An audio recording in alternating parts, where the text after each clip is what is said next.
खुलुमबाय दिनै फुंबिलिनि खौरांफोरा जाबाय गिबि खौराङाव दङ दुलाराय बर' फरायसा आफादनि मोनसे थान्दै हान्जाया मैया मानगोनां आसामनि सोलोंथाइ मन्त्रि आरो ट्राइबेल एफेयार्स मन्त्रि डक्टर रुनुस पेगु आरो गोजौ थाखोनि अफिसारफोरजों तेजपुर जनता भवननि गोजाम CM ब्लकआव सावरायलायदों। BTR आरो आसामाव थानाय बर' बिजोंनि जेंनाफोरखौ आबुङै सुस्रांनाय थांखिफोरखौ बिथा खालामनानै मैया सावरायनाया जालाङो, जेराव सेथि नम्बराव दङ बेन्चार बर' बिजोंनि फरायसालि आरो फरायसालिमाफोरखौ BTR गोरोबथानि 6.3 दफानि गेजेरजों सोरखारि खालामनो थाखाय गोदान प्रभिन्सियेलाइज एक्टखौ सोदांनाय। दान मोनसेनि गेजेरावनो BTRनि बाहेराव बर' बिजोंनि स्पेशेल टेट खुंनाय, अंगनाबादि सेन्टाराव बर' बिजोंनि टेक्सट बुक जगायनाय, सनितपुर आरो बिश्वनाथ जिल्लायाव थानाय X फरायसालिफोराव 2 फोरोंगिरि थिसननाय, गं 60 फरायसालिफोरखौ हायार सेकेन्डारिसिम फोजौखांनानै फोरोंगिरि थिसननाय, कलेजनि बर' बिफानाव फोरोंगिरिफोरनि मासि सोरजिनाय, बड'लेण्ड मुलुगसोलोंसालि अदालगुरि केम्पासाव टिचिं आरो नन टिचिं मासि सोरजिनाय, आसाम जुडिसियेल सार्भिस रिक्रुटमेन्ट आनजादाव 50 नम्बरनि पेपारखौ बर' रावनि बानायनाय आरो जुनियर एडमिनिस्ट्रेटिभ एसिस्टेन्टआव 20 नम्बरनि पेपारखौ बर' रावनि बानायनाय आयदाफोरखौ लानानैनो मैयानि सावरायनाया गुबैयै जानानै थाङो। दुलाराय बर' फरायसा आफादनि मानाव गेदेर आफादगिरि दिपेन बर' बिथांनि दैदेननाय थान्दै मेलाव बाहागो लायो लोगो आफादगिरि फारियै खोरोमदावआरि, उमेश दैमारि, गाहाय नेहाथारि कनिन्द्र बसुमतारी आरो सोलोंथाइ नेहाथारि सोमावसार बसुमतारी बिथांमोना बाहागो लादोंमोन।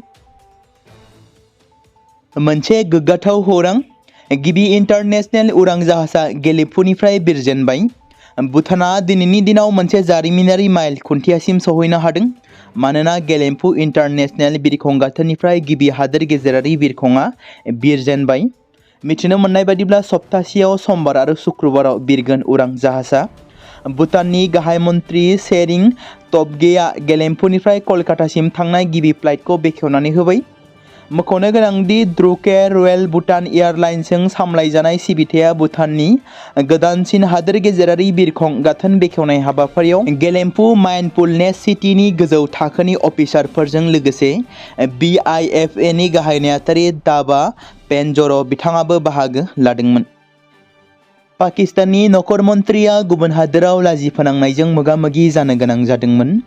लन्दनाव पाकिस्तानी नखर मन्थ्रि मकसुद नकवीआ लन्दनाव थांनाय समाव सिग्रोम जादोंमोन, जेराव ब्रिटिशनि फरेन अफिसाव हाबबाय थानाय समाव पुलिसआ नकवीनि गारिखौ सिग्रोमदों आरो पुलिसआ सिग्रोमनाय मोनसे भिडिअ'आ ससियेल मिडियायाव भाइरेल जादोंमोन।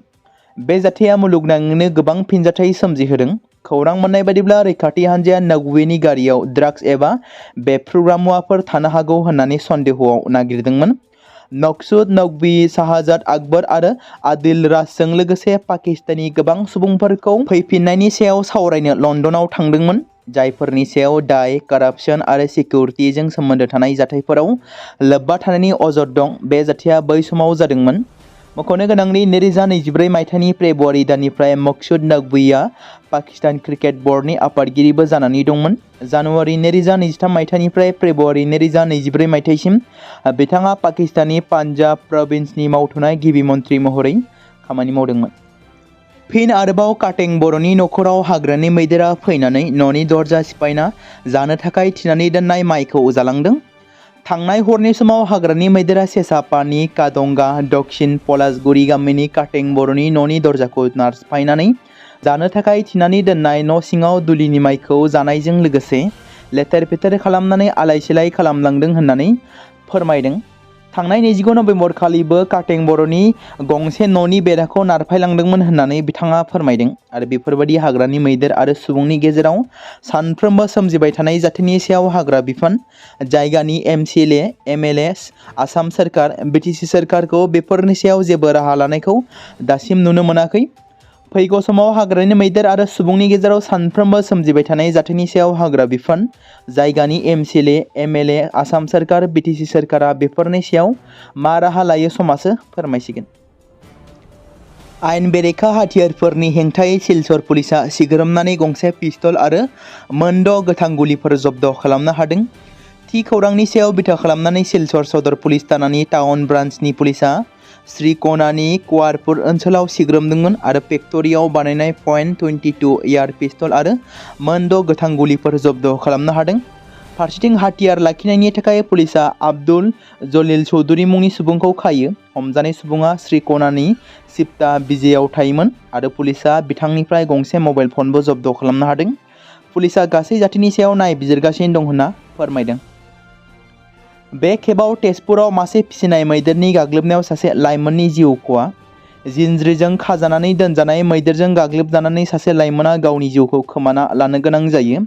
मंगलबारखालि तेजपुरनि गेरिकियानि बालिसापारियाव मासे फिसिनाय मैदेरा गुड्डु खान मुंनि सासे लाइमोनखौ गाग्लोबदोंमोन होनना नखरनि सुबुंफोरा फोरमायदों। मख'नो गोनांदि मैदेरा ऋषिराज कान्डियानि, जाय बावैसो सिगां जानाय लकसभा बिसायख'थियाव आम आदमी पार्टीनि टिकेटजों तेजपुर बियाबनिफ्राय बिसायख'थि गेलेदोंमोन। बिथाङा आथिखालाव रेस दोलोनि लेङाइ आफादगिरि।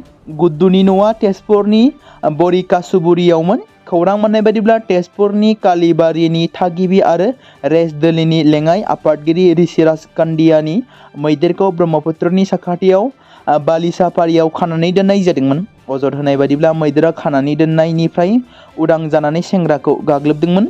जाथायनि सोमोन्दै गुड्डु खाननि देरसिन बियादै बिथाङा बुंनाय बायदिब्ला जिउ गोमानाय लाइमोना खामानि मावनो न'निफ्राय फुङावनो थांदोंमोन आरो न'निफ्राय जेब्ला ओंखारलाङो दसे समनि उनावनो बेनि नसुंसेनि सुबुङा खोन्थाहरनाय बायदिब्ला मासे हाग्रानि मैदेरा बिथांखौ गाग्लोबदों आरो बिनि खुगाया बन्द जानानै दं। जों रोखादि बियो थारैनो मासे मैदेरजों गाग्लोबजादोंमोन ना गाग्लोबजायाखै। जुदि मैदेरा बेखौ गाग्लोबदोंमोन अब्ला जों बेनि सायाव नायबिजिरनांगोन। फारसेथिं जेब्ला मैदेरनि बिगोमा ऋषिराज कान्डियाजों सोमोन्दो लायो अब्ला बिथाङा बुङोदि बे जाथाया मैदेरनि थाखाय जायाखै। जुदि मैदेरा बेखौ गाग्लोबदोंमोनब्ला बिनि रावा मानो दं? जुदि मासे मैदेरा सोरखौबा गाग्लोबो अब्ला बियो गासैबो देहायाव जोखोम जागौमोन। आरो बिथाङा बुंबावोदि मैदेरा बै ओनसोलाव बेरायगासिनो दंमोन आरो गोजानावनो दंमोन। बियो बुंबावदोंदि जुदि मैदेरा बेखौ गाग्लोबोमोनब्ला खाथि खालानि सुबुंफोराबो नुगौमोन। फारसेथिं जेब्ला तेजपुर सदर पुलिसजों सोमोन्दो खालामनाय जायो अब्ला बिथाङा बुङोदि जेब्लासिम पस्टमर्टेम रिपर्ट फैया अब्लासिम जेबो केस होनाय जानाय नङा होननानै मिथिहोदों। पस्टमर्टेम रिपर्ट मोननायनि उनावसो मिथिनो मोनगोन होनना फोरमायो। बिटिसिआव गोदान सरकार फैनायनि उनाव बिटिसि बिसायख'थिनि फिथाइ मोनखांनायनि उनाव बिटिसिआव गोदानै बिपिएफ दोलोनि सोरखार दानाय समाव माखासे दैदेनगिरिफ्रा जोबथेसालियाव थांनांगोन नामा? मख'नो गोनांदि एसामिस निउज पर्टेलाव सावरायजानाय थांनाय 2014 मायथाइयाव एनडिबिएस बिदायनि हानजाजों बुथारजानाय मोनसे जाथायखौ लानानै न्याय मोननांगौनि थाखाय दाबि खालामनायखौ नुनो मोन्दों, जेराव नखरनि सोद्रोमाफोरा न्याय मोननांगौनि थाखाय दाबि दैखांदों। बिटिसिनि बै समनि फरायफुबाय थानाय 10 थाखोनि फरायसा एबा फरायसुलि प्रिया बसुमतारी मुंनि लाइमोना एनडिबिनि आखायाव जिउ खोमानो गोनां जादोंमोन। जाय जाथायखौ लानानै प्रिया बसुमतारीनि नखर बिमा-बिफाया फोरमायथिनाय बायदिब्ला प्रिया बसुमतारीखौ दुखुनांथावै गावथारनायनिफ्राय दासिमबो न्याय मोननो हायाखै। दायो गुबै बाथ्राया बिसोर 11 बोसोरनि उनाव बे दुखुनांथाव जाथाया फिन आरोबाव मोनसे गोदान महर लादों। बे जाथाया बिटिआरनि बारग' इएम रनजित बसुमतारीनि आखाइ दं एबा बिथांनि खावलायनायाव बे दुखुनांथाव गावथारनाय जाथाया जादोंमोन होननानै प्रिया बसुमतारीनि नखरा अजद दिखांदों। बेराफारसेथिं थांनाय माखासे दान सिगाङावबो गाहाय बिजिरगिरिनिसिमबो केस फाइल थिसननायबो जादोंमोन होनना सुलुङाव फोरमायदों। आसामनि गिबि मन्त्रि डक्टर हिमन्त बिश्व शर्मा बिथाङा उन्दै बैसोआव हाबा जानायनि हेंथायै गोख्रों राहा लानायनि उनाव जोबोद खमायदों। रायजोआव नाथाय माखासे जिल्लाफोर आरो थि पुलिस थानानि ओनसोलफोराव दासिमबो उन्दै बैसोआव हाबा जाबोगासिनो थानायखौ नुनो मोन्दों आरो लांखारनाय जाथायफोराबो बांनो हमदों। हादोरसा आइजो आयगनि मासिगिरि अंगुरलता देखा बिथाङा मंगलबारखालि तेजपुराव बे बाथ्राखौ बुंदों। मख'नो गोनांदि आइजो आयगनि मासिगिरि आरो बारग' एमएलए अंगुरलता देखानि नुजाथिनायाव मैया तेजपुराव सनितपुर जिल्ला कमिशनारनि कनफारेन्स हलाव मोनसे गोनांथार जथुमा खुंफुंनाय जादोंमोन। बेबादिनो आइजो आयगनि मासिगिरि अंगुरलता देखा बिथाङा सनितपुर जिल्ला कमिशनार आनन्द कुमार दास आरो गोजौ थाखोनि पुलिस बिबानगिरिफोरजों लोगोसे गथ'सा, लाइमोन आरो आइजोफोरखौ गाज्रि आखु दिन्थिनायनि गुबुन गुबुन गोनां बिथिंफोरखौ मोजाङै नायफामनानै लायो आरो बेनि सायाव गुवारै सावरायनाय जायो। बेनि अनगायैबो बे जथुमायाव 13 दिसेम्बराव सनितपुर जिल्लायाव दावबायनो थांगासिनो थानाय हादोरारि आइजो आयगनि मासिगिरि बिजय किशोर रहाकटनि साननैनि दावबायनाय हाबाफारिनि सायावबो जर'खायै सावरायनाय जायो होनना सुलुङाव फोरमायदों। नगाव जिल्लानि बाटाद्रबानि साखाथियाव थानाय इटाबाटी गामिनि रनजित बरा मुंनि सासे लाइमोना जिउ गोमादों। मंगलबारखालि नगावनि गंसे प्राइभेट हस्पिटालाव बिथाङा रुंसारि जादोंमोन। मिथिनो मोननाय बायदिब्ला 28 बोसोर बैसोनि रनजित बराया थांनाय माखासे दाननिफ्रायनो लिभार बेरामजों भुगिनांगासिनो दंमोन आरो फाहामथाय लागासिनो दंमोन। हेफाजाबगिरि समाजजों सांग्रां आरो गुरै रायज्लायग्रा सेंग्रानि हरखाब रुंसारि जानायाव बाटाद्रबा, रायडंगा, इबाटी, नास्ट्र आरो खरसं सात्रास बायदि ओनसोलफोराव दुखुनि साया बेरखांदों। थैनाय समाव लाइमोना गावनि बिमा-बिफा, नखरखौ गारनानै थांबाय होनना मिथिमोनदों। गसाइगाव बियाबाव PMAYG न'नि फोरमान बिलाइ राननाय हाबाफारियाव BTCनि गाहाय मावफुं सोद्रोमा हाग्रामा महिलारिया बाहागो लादों। दिनै आसामाव 3,25,234 नखरफोरनो PMAYG न'नि फोरमान बिलाइ राननाय हाबाफारियाव गुबुन गुबुन बियाबफोराव जानाय बायदिनो 1 नं गसाइगाव बिधानसभा बियाबनि सिङाव थानाय हाब्रुबिल UN ब्रह्म गेलेग्रा फोथारावबो जानानै थाङो। बे हाबाफारियाव BTCनि गाहाय मावफुं सोद्रोमा हाग्रामा महिलारिया गाहाय आलासि महरै बाहागो लानानै न' मोनगिरि बिजाथिफोरनो फोरमान बिलाइफोरखौ राननानै होदों। बेबायदिनो BTC सोरखारनि EM मनमोहन ब्रह्म बिथांजोआबो क'क्राझारनि पर्बतजरा बिधानसभा बियाबनि सा 1675 PMAYG न'नि मुलाम्फा मोनगिरिफोरनो राननानै होदों। देबितलानि बिष्णुराभाव अडिट'रियामाव पर्बतजरा बिधानसभा बियाबनि देबितला, रुपसी आरो महामाया ब्लक जौगाहां मावख'नि सिङाव थानाय मोनजि BCDCनि PMAYG मुलाम्फा मोनगिरिफोरनि गेजेराव न'नि गनायथि लाइजाम होनायखौ राननानै होनाय हाबाफारियाव गाहाय आलासि महरै बाहागो लायो मनमोहन ब्रह्मआ। लोगोसे क'क्राझारनि उफ्रा कमिशनार, पर्बतजरा महकुमा बिफाननि मावख'गिरि लरेम्बाम नेलसन, मोनथाम ब्लक जौगाहां मावख'नि ब्लक जौगाहां मावख'गिरि आरो BPF दोलोनि दैदेनगिरि कर्मी बिथांमोनाबो नुजाथिदोंमोन। मुंदांखा फालांगिरि आनन्द आम्बानीआ जर'खा बान्था मोननो हादों। आनन्द आम्बानीआ आमेरिकान हिउमेन ससाइटिनिफ्राय ग्लबेल हिउमेनिटेरियान बान्था मोननो हादों। आम्बानीआ बे बान्थाखौ जिब-जुनार अनसायनायनि थाखाय मोननो हादों। बान्था मोननायनि उनाव आम्बानीआ गोजोननाय फोरमायदों। मख'नो गोनांदि बे बान्थाखौ हादोरनाङारि हाबाफारिफ्राव होनाय जायो। बे बान्थाखौ मोननो थाखाय आम्बानीआ बयनिख्रुइबो उन्दैसिन आरो गिबिसिन एशियान होननानै आफादा फोरमायदों। मख'नो गोनांदि बान्था मोनखांनायनि उनाव आम्बानीआ बुंदोंमोन दि बनातारनि थांखिया जाबाय जिब-जुनारफोरनो मान सन्मान, जोथोन आरो मिजिं होनाय। जोंनि थांखिया गासै जिबफोरनि मोजां, बेबायदिनो बेखौ नुनो मोन्दोंमोन होनना फोरमायदों। गवानि नाइट क्लाबाव गिख्रंथाव अर खामनायनि उनाव नाइट क्लाबनि बिगोमाया दायो गुबुन हादोराव खारखोमालांदों होनना सुलुङाव फोरमायदों। समबारखालि सौरभ आरो गौरब लुथ्राआ इन्डिग'नि फ्लाइटजों फुकेतसिम खारखोमादोंमोन। बिर्सनि बिगोमा लुथ्रा बिदा-फंबायफोरा दायो थाइलेन्डआव खारखोमानानै दं होनना सुलुङाव फोरमायदों। मख'नो गोनांदि गवानि नाइट क्लाबाव जानाय बे जाथायाव लोब्बा थानाय दासिम 7 सुबुंखौ पुलिसआ एरेस्ट खालामदों। जाथायनि उनाव पुलिसआ सानै बिदा-फंबायनि हेंथायैबो लुक आउट नटिसबो फोसावदों। लुक आउट नटिस फोसावनायनि उनावबो जुदि सानै बिदा-फंबाया पुलिसनि सिगाङाव नुजाथियोब्ला गवायाव अर खामनायनि गुबै दायनिगिरिफोरनि गेजेराव सासेनि सायाव मा राहा लानाय जागोन बेखौ नायनाया गोनां जागोन होनना फोरमायदों। बर'नि जोहोलाव NDBनि गायसनगिरि NDBनि आफादगिरि जानाय रन्जन दैमारिनि आंगो बिनानाव डक्टर अनजालि दैमारिया गावनि उन्दै समाव सेबखानाय सावगारिखौ ससियेल मिडिया फेसबुकनि गेजेरजों फोसावदों।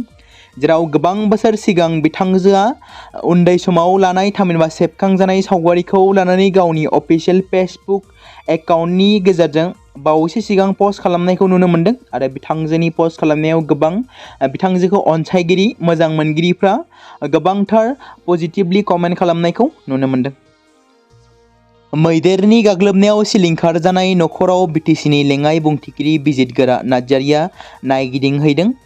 मैया हरनि समाव पाग्लादिया दैमानिफ्राय गाखोबोनाय मैदेर फालोआ तामुलपुर जिल्लानि सेसापानि कुमारपारा पलासगुरियाव गोबां नखरखौ सिलिंखार खालामलांदोंमोन। सेसापानि पलासगुरि गामिनि अरन्जय नार्जारिनि थाग्रा न', ओंखाम संग्रा न', लाइ लथर, गय बागान सिलिंखार खालामलांदोंमोन। लोगोसे टेमब्रा नार्जारिनि ओंखाम संग्रा न' जानो थाखाय थिनानै दोननाय माइ दुलिसे, परशुराम बसुमतारिनि न'नि उनजिर बोदलानानै जानो थाखाय थिनानै दोननाय माइखौबो जालांदों आरो अजित नार्जारिनि थाग्रा न'खौ इन्जुर नारख्लायना गालांदोंमोन। बे बाथ्राखौ खोनानानै BTCनि लेङाइ बुंथिगिरि बिजितगोरा नार्जारिया दुखुजों सैनांनाय नखराव फैनानै खौरां लाफैदों। दुखुजों सैनांनाय नखरनो गावनि फारसेनिफ्राय माबा मोनसे राहा खालामनानै होगोन होननानै खोथा होलाङो लेङाइ बुंथिगिरि बिजितगोरा नार्जारिया। बयबो नायनो थाखाय नेनानै थाबाय थानाय बर्डार 2 सावथुननि पस्टारा दिनै स्पेशल रिलिज जाबाय। पस्टाराव फावखुंगुर अहन चेट्टीखौ मोनसे जुनिया लुकआव दिन्थिनाय जादों। बर्डार 2आ 1971 मायथाइनि भारत आरो पाकिस्तान दावहानि सल'नि सायाव बिथा खालामनानै मोनसे जारिमिनारि भारतारि दावहा सावथुन होनना गनायजानाय ब्लकबास्टार सावथुन। बर्डारनि नैथि खोन्दो टि सिरिज आरो जेपि फिल्म्सआ बर्डार 2आव अहानखौ दिन्थिनायनि आखुनि फार्स्ट लुकखौ फोसावदों आरो बे स्पेशल पस्टार फोसावनायनि उनाव अहान चेट्टीआ दा नेटिजेनफोरनि गेजेराव नोजोर बोनो हानाय जादों। मख'नो गोनांदि दिनै फोसावनाय पस्टाराव अहान चेट्टीखौ दावहा बायदि थासारियाव नुनो मोननाय जादों, जायनि मोखाङाव थै दं आरो आखायाव मिलिटारि हाथियार लानानै फोसावनायखौ नुनो मोन्दों।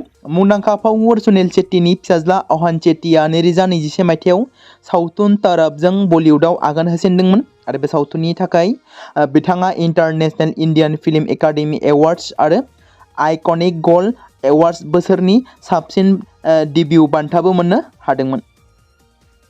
रासियानि हादोरगिरि व्लादिमिर पुतिननि दावबायनायनि उनाव बे बाराव इउक्रेननि हादोरगिरि व्लादिमिर जेलेन्स्कीया भारत फारसे फैनो हागौ। जेलेन्स्कीया 2026 मायथाइनि गिबि खावसेयाव भारत दावबायनायनि सम्भावना दं। दासिम जेबो मावख'आरि फोसावनाय मोनाखै। मख'नो गोनांदि पुतिननि साननैनि दावबायनायनि उनावनो बायजोआरि बिफाना इउक्रेननि हादोरगिरिखौबो गोदान दिल्लीयाव लाबोनो गोसो जानायखौ फोरमायदों। नाथाय दावबायनायनि थि समफारिखौ दासिम थि फोसावनाय जायाखै। जुदि जेलेन्स्कीया भारतआव फैगोन अब्ला बियो गंनैबो हादोरनि गेजेराव फालांगियारि सोमोन्दोखौ गोख्रों खालामगोन आरो भारतनि समानथि फरेन पलिसिनि बुहुमनां गोहोमखौ बांहोगोन। बेजों लोगोसे रासियाजों भारतनि सोमोन्दोआ इउरपनि नोजोर बोनो हादों। जुदि जेलेन्स्कीया भारत फारसे फैयो अब्ला बेयो हादोरनि थाखाय मोनसे मख'जाथाव राजथान्दैयारि जाफुंसारनाय जागोन होनना सुलुङाव फोरमायदों। दिनै कार्बि आंलं जिल्ला दुलाराय बर' फरायसा आफाद, कार्बि फरायसा आफाद, डिमासा फरायसा आफाद, टिवा फरायसा आफाद आरो कार्बि फरायसा इयुथ काउन्सिलआ जथायै पुलनि नोगोर मावख'निफ्राय लांहिन नोगोरसिम फ्राय 5 किल'मिटार जानथायसिम हानजा सुरनानै आथिखालाव आसाम सोरखारा जौगाखांनाय मोनद' हारिनो एसटि होनो नागिरनायनि थांखिनि हेंथायै सोमावसारदों। बे हाबाफारियाव आलासि महरै बाहागो लानानै कार्बि आंलं फरायसा आफादनि बोसोनगिरि रबिन्द्र रंपि, कसारी समाजनि आफादगिरि दालसिं बसुमतारी, गासैबो फरायसा आफादनि आफादगिरि बिथांमोना आसाम सोरखारनि थांखि लानायनि बेलायाव गोख्रों हेंथा होयो आरो थाखानाय ट्राइबेलनि सायाव मोनथायखौ से एंसिबो खाथि एबा खहा जानो मोननाङा होननानै बिबुंथि लाखिदों।